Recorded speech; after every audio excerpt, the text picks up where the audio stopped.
Boa noite, pessoal. Bom dia, boa tarde. Não sei o horário que você vai estar vendo isso aqui. Hoje a gente está aqui com a Ágata para uma conversa descontraída sobre fé e saúde. A Ágata, ela é uma enfermeira, atua na área de enfermagem, também missionária, já fez alguns trabalhos junto com a Jocum.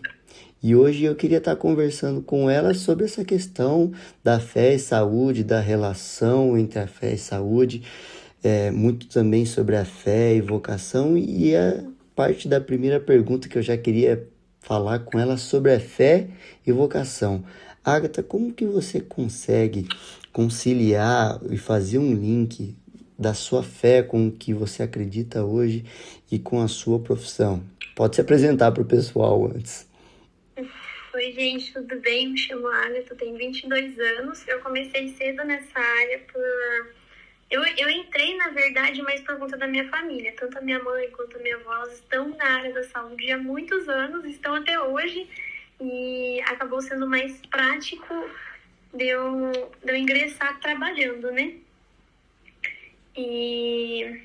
Como foi a pergunta? Desculpa. Sobre a fé e a vocação, sobre como você faz Como eu um. concilio É isso, como que você consegue manifestar o reino de Deus, falar do que você vive, que é o Evangelho, através da sua profissão. Olha, seguindo pelo amor de Cristo na Bíblia, né, que a gente sempre vê ele falando sobre ajudar as pessoas necessitadas, aonde a gente vê muitos milagres de cura e toda essa questão, eu acho que tá dentro do hospital, trabalhando na área da saúde ativamente, a gente acaba depositando muita fé. Até mesmo pessoas que não são evangélicas ou que não estão muito ligadas a essa prática da religião, elas acabam tendo mais fé quando elas ficam internadas, quando elas vão para o hospital. Então, eu como profissional, acaba sendo difícil por pessoas que elas acabam não acreditando, né?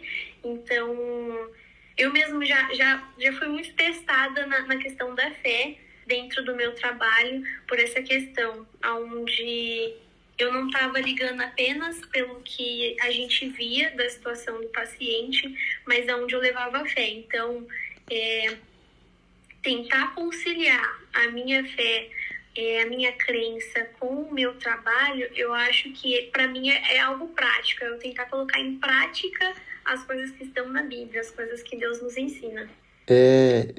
Tenho a informação de que você já trabalhou em áreas de pacientes em fases terminais. Nesses momentos, eu acho que você encontra assim uma fragilidade no coração da pessoa, onde ela vê uma necessidade de algo, né? Eclesiastes 3:11 vai falar que o homem ele tem o anseio pela eternidade dentro de si. E você vê isso nos momentos mais difíceis assim da vida das pessoas? Ah, com certeza, com certeza. Eu falo que é até mais difícil, né? Então, por exemplo, pessoas onde estão em situações terminais, pacientes terminais, normalmente vão para dois caminhos, né?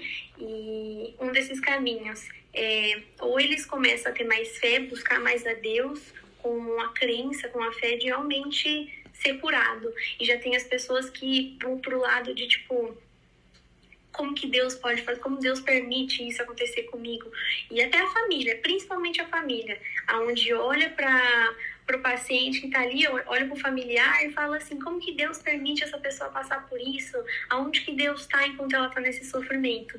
Então, nessa questão da fase terminal, é muito esses dois extremos. E eu falo que isso é de fato. As pessoas, quando estão em fases terminais, que elas começam a buscar mais a entender sobre tudo que ela fez na vida dela. E muitas das pessoas que crê, a fé dela sempre aumenta mais. E aquelas que não crê, elas passam a entrar num estado depressivo, onde é como se não tivesse mais chance, sabe? Entendo. É muito sobre aquilo que a gente já conversa, que o ser humano ele tem um vazio e esse vazio ele vai ser completo na eternidade, né? Quando o Sim. Senhor nos glorificar. E quando a pessoa acha que ela se vê assim numa situação onde ela tem começa a cair a ficha de que ela pode ali perder a vida, eu acho que ela se vê sem um propósito. Ela olha para a situação dela e ela fala assim, cara, do que valeu a minha vida? Exatamente. E acho que isso é muito do que a Bíblia fala, cara, do que Jesus ele nos traz, que é sobre viver uma vida de devoção, né? Viver uma vida entregue. E quanto à sua fé diante dessas situações, a sua fé particular? Porque nós sabemos sim que o Senhor ele pode curar para a glória dele, se for a vontade dele, mas como fica nessas situações quando você se apega um pouco com o paciente, você fala, cara, Deus, você podia curar esse aqui? Fala um pouco sobre isso na sua perspectiva. Para mim é uma situação, não que seja engraçada, mas o primeiro paciente que eu perdi, para mim eu acho que foi o momento mais em crise que eu tive. Porque era uma paciente que, tanto pelos sinais dela, quanto pelo estágio que ela estava, dificilmente ela seria curada, dificilmente ela teria uma progressão, sabe? E eu, como uma cristã, onde eu já vivi muitos milagres, onde eu já vi muitos milagres, eu queria a todo momento acreditar que ela podia ser curada. Então, era todo plantão meu, todo plantão meu. Eu fazia questão de ir no quarto dela, eu conversava com ela muitas vezes, e toda noite, quando eu tava de plantão, que eu ia lá e ela já tava dormindo, eu começava a orar, interceder por ela, e eu orava, intercedia. Quando ela tava acordada, eu perguntava se eu podia ler um versículo para ela. E não só ela, mas como um outro paciente que depois ele também veio a óbito, que ele já estava em estado depressivo. Ela era mais tranquila em relação a isso, só que esse outro paciente já não. Então, para mim, a primeira vez que eu perdi o paciente foi o momento onde eu tive esse choque da minha fé com a minha realidade, né? Sobre aonde eu queria que Deus curasse ela, porque eu tinha me apegado muito e eu falava, pai, mostra o seu agir na vida dessas pessoas, mostra que o Senhor cura, mostra que o Senhor ainda faz milagres. E quando eu via uma melhora, eu ficava, glória a Deus, é para isso mesmo, é para a glória de Deus. Então eu glorificava Deus em cada melhora dela. Por exemplo, a saturação dela aumentou, então eu já estava super feliz. E talvez por eu ter depositado toda essa expectativa, quando eu me frustrei, eu não vou falar que eu culpei a Deus, mas eu questionei muito. De tipo, pai, por que o Senhor não curou ela? Por que ela partiu? E ela faleceu no meu plantão, inclusive, e para mim foi muito triste. Eu precisei ficar uns dias afastada do hospital, porque eu tinha me apegado muito a ela. E eu estava realmente acreditando que Deus poderia curar ela. Tanto que no momento que ela veio a óbito, onde a gente não conseguia nenhum sinal dela de saturação, de batimentos, né, frequência cardíaca, eu ainda assim acreditava, que eu falei assim, não, mas se Deus tirou a fulana dos mortos, ele consegue tirar ela também. E eu acreditava que a qualquer momento ela podia levantar. E eu acho que essa questão da minha fé sempre, não dizendo que atrapalhava, mas que fazia eu tentar não enxergar só a minha realidade, mas que existe algo além disso, né? Então, eu acho que foi principalmente a primeira perda que eu tive, foi a mais impactante. E não que as outras deixaram de ser, mas que eu entendi que Deus pode sim curar, Deus pode sim trazer melhora para a vida daquela pessoa, como Ele também pode não. Uhum. E eu aprendi muito com um paciente que ele era cristão, ele era evangélico, e ele era pastor. Ele já era um pouco mais senhor, né? E ele falou uma vez sobre o medo dele era partir sem ser salvo. E ele falava, se for para mim morrer, eu quero morrer salvo. Me leve antes de acontecer algo. E aí eu ficava assim, eu via isso, e eu achava engraçado, eu falava, não, para com isso, o senhor não vai viver muito. E uns dias depois ele faleceu.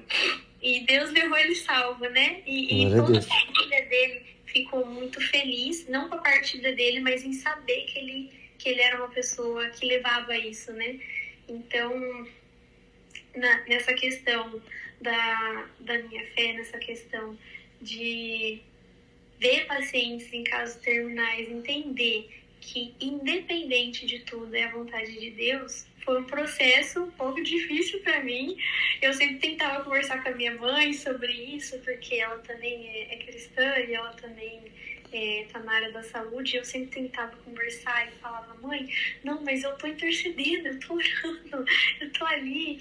E eu entendi que não era o meu querer, não era o querer do paciente. Às vezes é só um cumprimento de algo que Deus queria trazer na vida dela ou de outra pessoa. Eu acho que muito da primeira coisa que a gente busca quando a gente se depara com uma situação dessa é o questionamento, né? Falando assim, se Deus ele pode, por que que ele não fez? Ainda mais quando é algo que beneficiaria a gente nessa situação, né? Uma pessoa que você teve afeição, que se tornou uma querida sua e você queria ver a pessoa bem. E às vezes a gente esquece que a vontade do Senhor é soberana e que ele já fez muito por nós na cruz, né? Já é a maior salvação, já é a maior mensagem. A cruz, ela é suficiente. Nós temos vivido os tempos onde se fez necessário o entendimento de que o deleite no Senhor, ele é o mais que o necessário. É entender que independente das nossas vontades, independente do que nós achamos o correto, se deleitar nele e ser satisfeito nele é o que importa. Assim como o apóstolo Paulo ele fala, tua graça me basta, e em todas as circunstâncias. O Senhor querendo ou não, o Senhor é Deus. O Senhor fazendo ou não, o Senhor continua sendo Deus sobre todas as coisas e soberano sobre todas as coisas. As coisas que acontecem na Terra não muda quem Deus é, né? Não muda a magnitude dele, não muda. Então, eu acho que não que isso foi difícil para eu entender, mas entender que independente se os pacientes fossem curados ou não, ele seria glorificado de toda forma. Glória a Deus. E para mim foi essa primeira perda que eu tive de paciente, foi difícil entender isso, porque na minha visão ele seria glorificado através da vida dela, do milagre que ele faria na vida dela. E eu entendi que independente se houvesse milagre ou não, ele seria glorificado. Amém, glória a Deus. Se a gente for ver assim até a partir do Éden, né? Quando a serpente vai conversar com a Eva, ela não pega e tenta trazer uma mentira. Ela tenta, a primeiro momento, distorcer o caráter de quem Deus é. Ela pega e fala assim, olha, você acha mesmo que é só por isso que ele não quer que você coma o fruto? Então, o ser humano, ele tem em si essa questão de distorcer o pecado. Ele tem em si de distorcer o caráter de quem Deus é. E quando, na nossa concepção, o Deus Todo-Poderoso falha, que é em não salvar alguém, a nossa primeiro impulso é distorcer o seu caráter.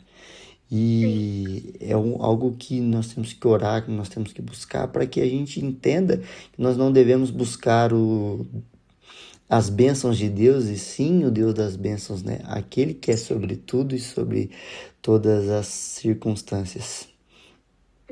Exatamente isso. E é difícil, né?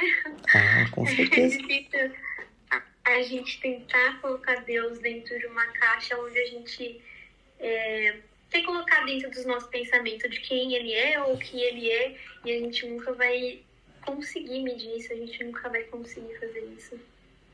Amém. Ágata, muito obrigado pela sua participação. Que o Senhor continue te abençoando, te dando força, te sustentando em graça, em fé, para que você permaneça. Você permaneça nesse lugar, glorificando o Senhor através da sua profissão. Amém. Muito obrigado pelo seu tempo e obrigado pela participação. Eu que agradeço. Deus abençoe vocês. Tchau, tchau. Boa noite.